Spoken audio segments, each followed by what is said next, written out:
By 2030, an estimated 40 billion devices will be connected to the internet. We are aggressively wiring our physical environment into the digital world. This network has expanded rapidly from personal screens into heavy manufacturing, agriculture, and critical infrastructure. To understand exactly how these systems operate, let's look at a timeline. We are going to follow the first 21 days of a newly deployed home-based smart healthcare system monitoring a recovering patient. On day 1, the perception layer goes to work. Devices like this wearable patch sit directly on the patient, generating a continuous, massive flood of real-time biological data: heart rate, oxygen levels, and body movement. But right out of the box, the ecosystem is a mess. Different devices from different manufacturers are trapped in proprietary silos. They lack a common language, making it nearly impossible for a blood pressure monitor to coordinate with a smart thermostat. Relying on distant, centralized cloud servers to process this fragmented data creates life-threatening latency and massive privacy vulnerabilities. Moving into the first week, ambient sensors quietly digitize the physical environment. They track temperature fluctuations, motion, and light, painting a complete data picture of the patient's room. To solve that initial communication barrier, engineers rely on universal interoperability protocols, like the Matter standard. This allows competing brands to finally share their sensor data directly with one another.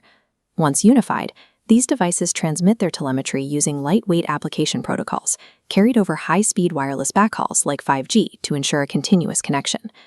But standardizing the communication is only the first step. Transmitting raw numbers across a network is useless unless the system can actually understand what those numbers mean locally. By week 2, the system shifts to edge computing. Instead of bouncing heartbeats off distant servers, data is processed in the room. Here, the artificial intelligence of things learns. It takes erratic readings and establishes a stable, predictable baseline for this patient. By shifting from passive cloud transmission to active edge processing, the system reduces life-saving reaction times from seconds to milliseconds. As we approach the end of week 3, an ethical dilemma emerges.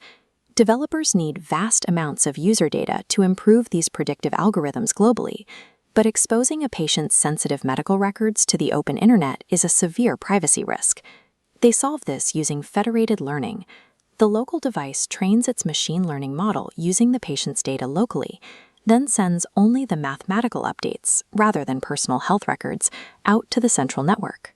This convergence of edge computing and decentralized learning keeps sensitive biological data within the home's walls.